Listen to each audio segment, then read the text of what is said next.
ഷാജോ ബർലോ എന്തേരാ നീ ഇരിക്കി, നമുക്ക് ജസ്റ്റ് ഒന്ന് പെരുക്ക് വിട്ടരാ.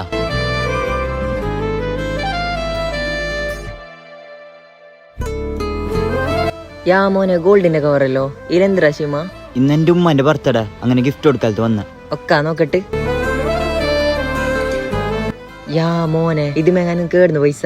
അത് ഞാൻ കടം മേങ്ങിയറാ. ഷാജു ഉമ്മന്റെ ബർത്ത്ഡേ അല്ലേ, നീ ജസ്റ്റ് ഒന്ന് വീഡിയോ എടുക്കോ. ആ ഹലോ ഗായ്സ്, ഇന്ന് എന്റെ ഉമ്മന്റെ ബർത്ത്ഡേ ആണ്, അങ്ങനെ ചെറിയൊരു ഗിഫ്റ്റ് കൊടുക്കാലത്ത് വന്ന്. ഓക്കെ അല്ലേ ഉമ്മ? ഉമ്മ ഉമ്മ കൽബിനകമേ കബപണിതേ ഹദുറുൽ അസ്വദായ് നീം പതിഞ്ഞേ